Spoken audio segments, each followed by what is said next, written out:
ભવાની, જય ભવાની। આજે ડીસા મુકામે ક્ષત્રિય સમાજના મોભી અને કોંગ્રેસ પાર્ટીના પ્રમુખ આદરણીય રાજ્યસભાના સાંસદ શ્રી શક્તિસિંહ ગોહિલ સાહેબની અધ્યક્ષતામાં જ્યારે સમગ્ર ક્ષત્રિય સમાજ અહીંયા ઉપસ્થિત છે ત્યારે કોંગ્રેસ પાર્ટીના કાર્યકારી પ્રમુખ આદરણીય ઇન્દ્ર વિજયસિંહ ગોહિલ સાહેબ, ગાંધીનગરથી વધારેલા વિરેન્દ્રસિંહ વાઘેલાજી, આપણા સૌના લોકપ્રિય ઉમેદવાર અને જેની જીતનો શ્રેય સૌથી પહેલો આપણે સૌએ ભેગા થઈને જ્ઞાનીબેનને આપણા બૂથોમાંથી કોંગ્રેસ પાર્ટીના પંજા સ્વરૂપે જીતાડીને મોકલવાના છે એવા આપણા ઉમેદવાર જ્ઞાનીબેન ઠાકોર, બલદેવજી, ગિરિરાજસિંહ, જિલ્લા કોંગ્રેસ સમિતિના પ્રમુખ ભરતસિંહભાઈ, સમગ્ર મંચ પર બિરાજમાન દીપસિંહ બાપુ, જોગાજી, પ્રવીણસિંહ, મંચ પર બિરાજમાન સર્વે સમાજના સર્વે જાગીરદાર સમાજ, રાજપૂત સમાજ અને રાવણા રાજપૂત સમાજના સર્વે આગેવાનો અને સામે બેઠેલા સમગ્ર ક્ષત્રિય સમાજના મોભીઓને મારા બે હાથ જોડીને રામ રામ કહું છું।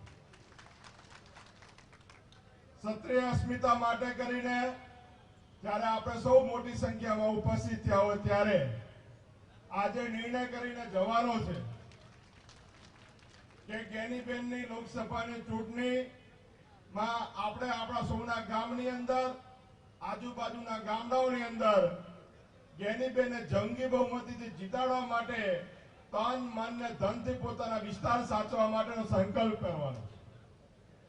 માત્ર પરસોત્તમ રૂપાલાએ આજે જ્યારે ક્ષત્રિય સમાજની બેન દીકરી માટે જે શબ્દો વાપર્યા છે અને જ્યારે સમગ્ર ભાજપની આ સરકાર એક ક્ષત્રિય સમાજની માંગણી હોય કે રૂપાલાની ટિકિટ બદલો, ત્યારે એમનું અભિમાન એવું હતું કે 5-10 દિવસ આંદોલન થશે, અમે સમાજના આગેવાનોને બોલાવી લઈશું અને સમજાવી દઈશું અને ક્યાંક ને ક્યાંક નાના મોટા નિગમ ને ડિરેક્ટર ને ચેરમેનોની લાલચ આપી દઈશું અને પછી આપણા નામના ગીતો ગાવા મળશે। પણ એ ખબર નથી કે આ રૂપાલા આજ સુધી દરેકને હળી કરતા હતા, આ પહેલી વખત ભરાઈ ગયા છે। આ ધાનેરાની અંદર આવીને ત્યારે સર્વ સમાજ ચૂંટણી લડતો હતો અને એમનું નિશાન હતું ઘડો, ત્યારે પણ કીધું હતું કે આ ઘડો પાણી ના મૂકતા શમશાનમાં જઈને ફોડવાનો છે। ત્યારે જ આ તો ધાનેરાની સર્વે સમાજની માતા પહોંચી છે, ત્યારે અમે ગામે ગામ અમની ઠાઠોડીઓ નીકળી રહી છે। માત્ર એવું નથી, પરસોત્તમ રૂપાલા એકલા અપમાન નથી કરતા, પણ જ્યારે જ્યારે ચૂંટણી આવે વિસ્તાર વાઇઝ આ ભાજપના આગેવાનો ક્યાંક ને ક્યાંક ક્ષત્રિય સમાજના આગેવાનોનું જાહેરમાં અપમાન કરતા હોય। 2022ની વિધાનસભાની ચૂંટણીમાં આજ ભાજપના આગેવાનો રાજપૂત સમાજના છોકરાઓને ગંદકી ફેરાવવાની ફેક્ટરી કહેતા હતા। આજ ભાજપના આગેવાનો જાહેરમાં ક્યાંક પાટણ જિલ્લામાં ક્ષત્રિય સમાજના આગેવાનોનું, મોભી આગેવાનોનું અપમાન કર્યું હોય એવા પણ દાખલા છે।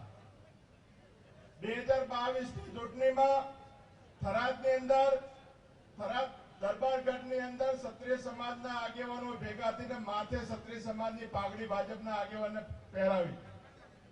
એ જ ભાજપના આગેવાને થરાદની અંદર 1 વર્ષની અંદર થરાદના પોલીસ સ્ટેશનની અંદર સમગ્ર ક્ષત્રિય સમાજના આગેવાનોને જે પાઘડી પહેરાવી હતી આબરૂ લેવામાં આવી, એનો જવાબ પણ 7મી તારીખે આપવાનો છે। ક્ષત્રિય સમાજના છોકરાઓ ઉપર ખોટી ખોટી ફરિયાદો કરવામાં આવે ત્યારે આપણે સૌએ વિચારવાનું છે।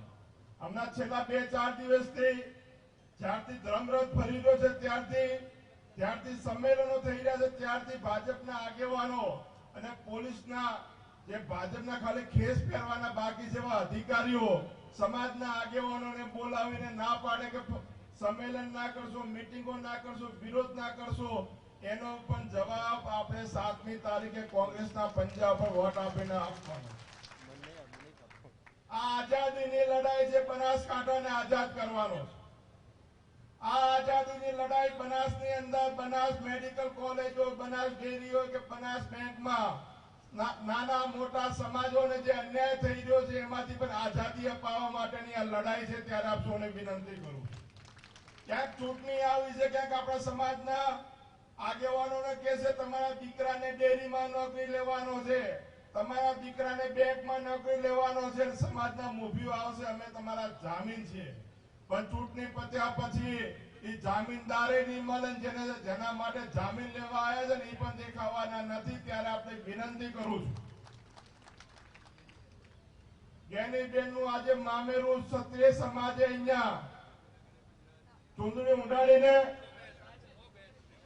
અને સાકર ને નાળિયેર આપીને જયારે અહીંયા ભર્યું હોય, ખરું મામેરું તો 7મી તારીખે કોંગ્રેસ પાર્ટીના પંજા પર જ્ઞાનીબેનને વોટ અપાવીને આપણે ભરવાનું છે.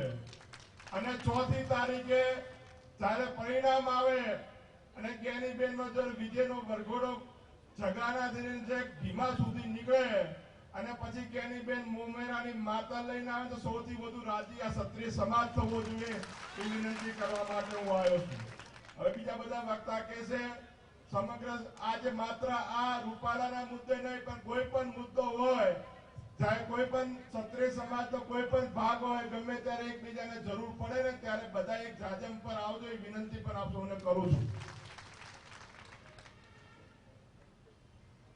આજે ક્ષત્રિય સમાજની વ્યાખ્યા કોણ? અહીંયા બ્રહ્મ સમાજના ક્ષત્રિયો પણ અહીંયા આપણી જોડે બેઠા છે, ચારણ સમાજના પણ ક્ષત્રિયો આપણી જોડે બેઠા છે. આજે અહીંયા બનાસકાંઠાના છેક દુર્દોષણથી લઈને અંબાજી સુધીમાં જે પણ ક્ષત્રિય સમાજની અંદર આવે છે તમામ લોકો અહીંયા બેઠા છે. આપણે દેખીને ખૂબ રાજી થઈએ છીએ. આપ સૌને રામ રામ. ખૂબ ખૂબ આભાર આપ સર્વશ્રીનો.